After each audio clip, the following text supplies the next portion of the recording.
So we could see that the US Pluto return is not only inflicting its powerful archetypal resonant energies internally, but also externally as well. We're seeing this play out here very powerfully with the Ukraine crisis now in play.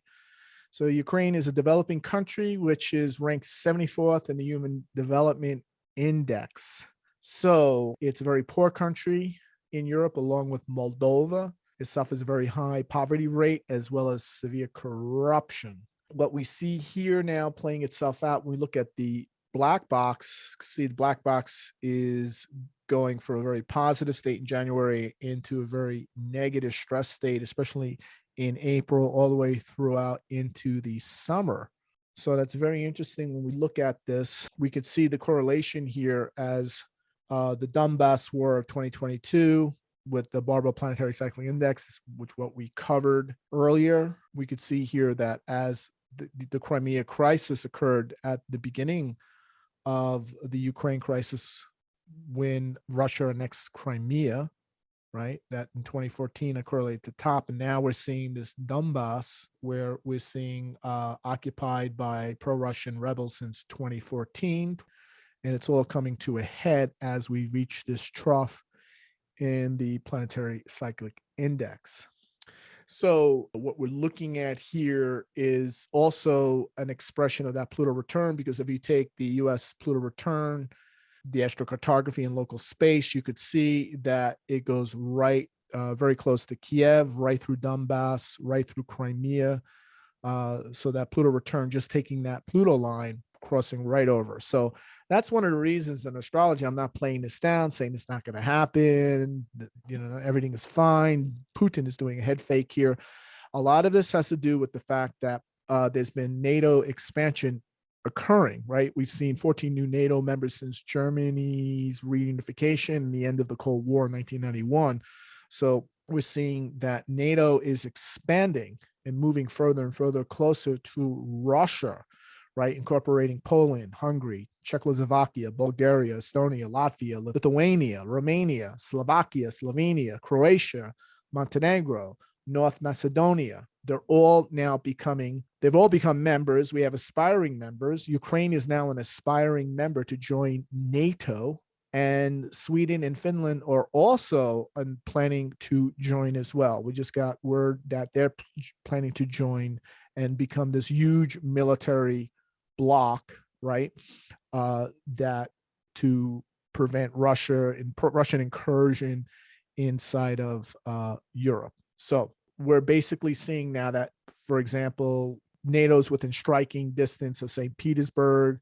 It's within 400 miles of striking Moscow. Now that basically these nations border on Russia, and this is the big issue. This is the big issue. So we're going back here for a second. We're seeing how this expansion of NATO that began in 2014, right? We saw from 1991, 2014, and then these additional Eastern European countries bring the crisis to a point, right, where we could see a potential war breakout in Europe. So this is all we're seeing a deterioration of tensions, and we're seeing the imposition of sanctions on Russia from the Obama administration, the continuation, even more sanctions by Trump, and now Biden threatening even more sanctions, right? Biden threatening sanctions on Russia over cyber attacks, human rights violations, and Russian military buildup in the Ukraine, with Russia having 150,000 troops within striking distance of the Ukrainian border. So this is what we're seeing here all play out, and this particularly has to do with this Donbass region, which we're going to talk about in a second. So it's connected to the Barbault Planetary Cyclic Index. That index, as we get closer from 2014 to 2022, we're seeing more and more of these Eastern countries, these Eastern European countries becoming members, right? Moving closer and closer, where US and Western European forces under NATO are now literally on the border of Russia. And Ukraine is the last straw in the sand. This is where the line in the sand that Putin is saying, I'm willing to invade Ukraine to prevent Ukraine from becoming a member. Ukraine was supposed to officially become a member sometime this year.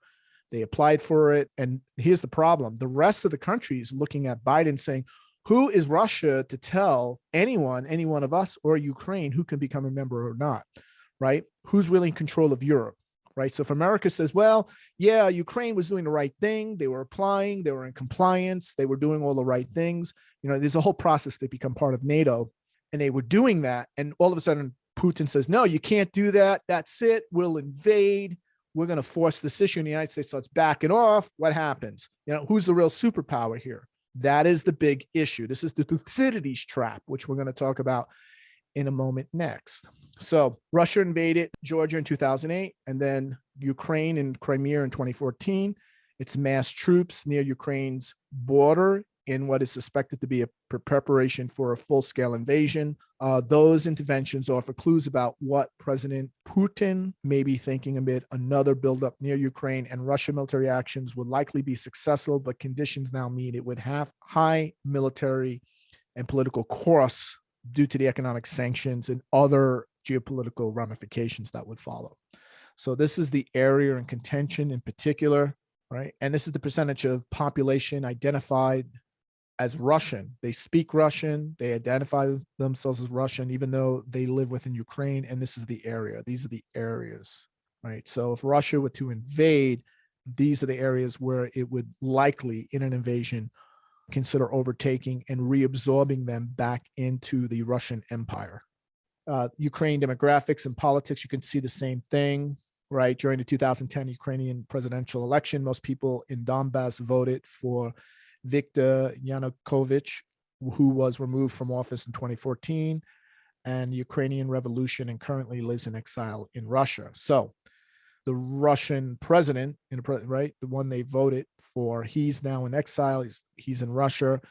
And basically what I believe the Russians are trying to do is split the country and restore, basically, possibly create a Eastern Ukraine as a separate country, or possibly reabsorb them back into the Russian Empire. So that's really what's at stake here. They don't have sufficient forces to conquer the rest of Ukraine, right? So I think that's what's being negotiated right now, based on all my intelligence sources, that if the Russians were to go in, they're not going to take all of Ukraine. They're going to annex this part of Ukraine, more in line here, what we're seeing here, possibly just maybe this part, but certainly they're not looking at overtaking the entire country, possibly splitting the country down the center here, right?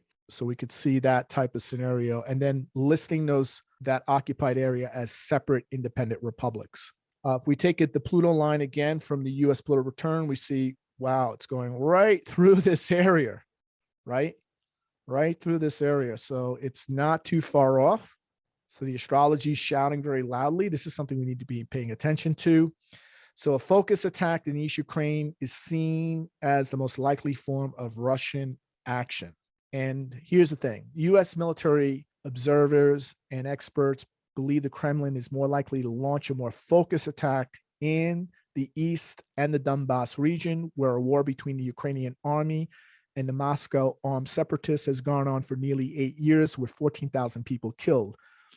This could be coupled with a hybrid measure designed to demoralize the Ukrainian population with a cyber shutdown and attacks on critical infrastructure. The U.S. has warned Russia is preparing for a false flag operation inside separatist territory, which might be used as a pretext for war. A potential window for any offensive in Donbass would be after February 4th, when Putin is due to attend the opening of the Winter Olympics in Beijing and to meet the Chinese President Xi Jinping. The Winter Olympics closing ceremony is on February 20th at 7 p.m., and the military exercise in Belarus are due to be finished on the 20th of February. So the Russian military exercise in Belarus is due to be finished on the 20th of February. And the most obvious moment for an offensive operation would occur in that time period. So that would be sometime in the early morning hours of February 21st. And this is based on U.S. military analysts, right? So U.S. military analysts are skeptical Russia has sufficient soldiers for a large-scale full invasion of Ukraine. They don't have enough forces to overtake the entire country.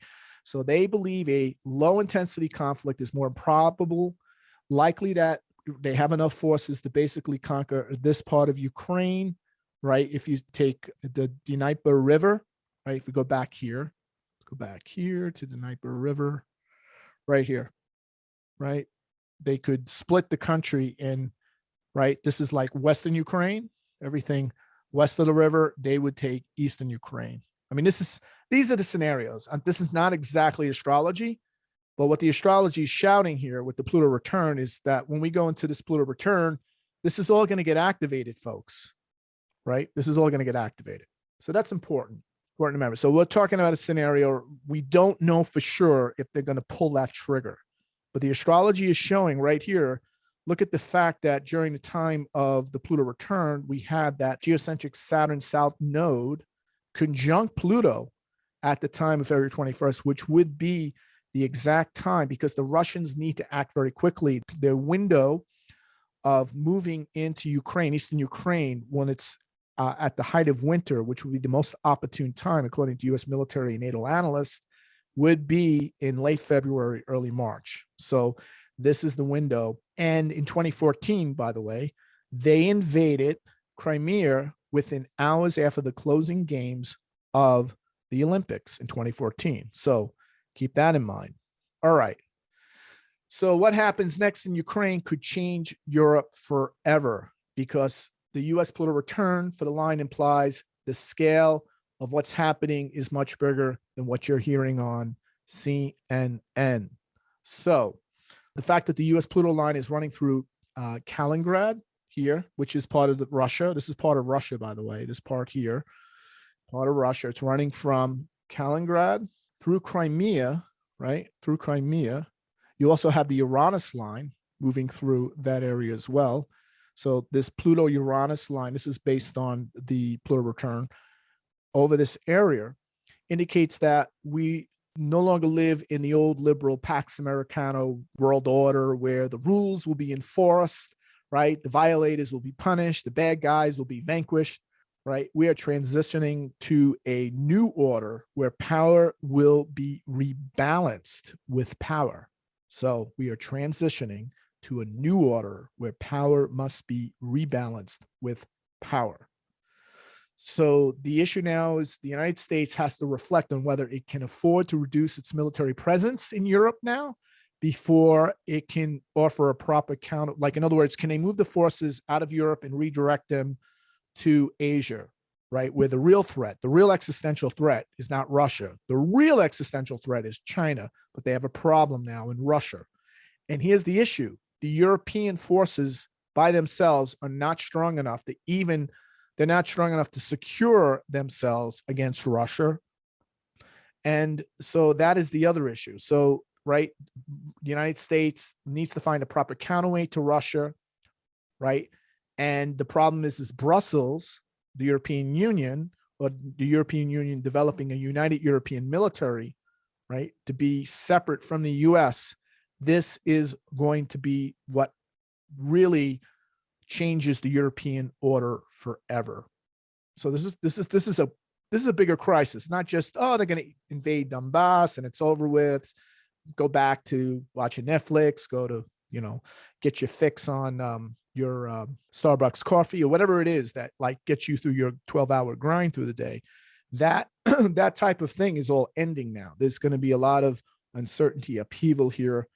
And the US wants to pivot to Asia, right, with the Chinese threat. But they have a big problem because they can't redirect their forces out of Europe. They actually need to invest more forces. So the United States is split. The United States power is now being split into two regions. And this has to do with what? The Thucydides trap. So the Thucydides trap is a theory basically that says that as a rising power challenges the dominance of an established power, that dominant power is likely to respond with violence. Historically, we go back all the way to the late 15th century when we see an emerging power that begins to challenge the hegemonic or dominant power. The dominant power doesn't wait too long. It responds back with violence. And this is a model for predicting when warfare is likely between two nations, but also a way to propose alternative solutions meant to prevent warfare. So if you review the past 500 years, there's been 16 cases in which a major rising power has threatened to displace a major ruling power. 12 of these 15 rivalries ended in war. So the Thucydides trap demonstrates how tensions between rising and ruling powers has often led to war, while also showing how war was avoided in 3 rivalries. So there was 3 cases where war was avoided and did not end in violence. Today, an irresistible rising China is on course to collide with an immovable America. The likely results of this competition was identified by the great historian Thucydides, who wrote, quote, "It was the rise of Athens and the fear that this instilled in Sparta that made war inevitable." So this is very important, a very important thing that we need to factor in here. And the bigger problem for America is China. We all know that. But we have an issue now where we see that we can see this play out right now with the polls. And, you know, how concerned are you about China's influence over our government, media, our culture? 50.8% are very, very concerned. Total is 81% of Americans are very, very concerned about this, right? So we're seeing this play out. And when we look historically at Thucydides traps within the context of astrology, we see Thucydides trap wars or conflicts occur when we see major planetary alignments that are happening like right now, periods of economic recession that are happening like right now, powerful solar eclipses during major planetary alignments, which are happening like right now, Jupiter, Pluto, Saturn, Pluto alignments, which have been happening since 2020, Uranus, Pluto alignments, which have been operative since 2008, even into early this year. And these Thucydides conflicts are the most destructive conflicts, multiple outer planetary alignments, which we are happening right now. World War II, Saturn, Uranus, Saturn, Pluto. We would also include Jupiter, Pluto, Jupiter, Neptune, Saturn, Neptune. So we are in the window of a Thucydides trap war, an all-out struggle between nation states, between empires, all right, shattering religious and cultural taboos, devastating swaths in the countryside, devastating whole cities. These are the type of all-out geopolitical power struggles between nations. Pluto return, right? Thucydides trap, they're all connected. The Barbault planetary cyclic index collapsing, right? Hitting that trough level. That's why we see an empire on collision. Empires in collision. You know, Godzilla versus King Kong in collision. Be the first to hear the geopolitical and macroeconomic trends that will shape 2023 and affect your business, finances, and life. From research and analysis synthesized with a mundane and archetypal astrological perspective in the Global Outlook 2023 webinar with William Stickevers on January 22, 2023. All registrants will have access to the replay. Non-astrologers are welcome. No astrology knowledge is needed to benefit from this 7th annual forecast webinar. Register today at williamstickevers.com.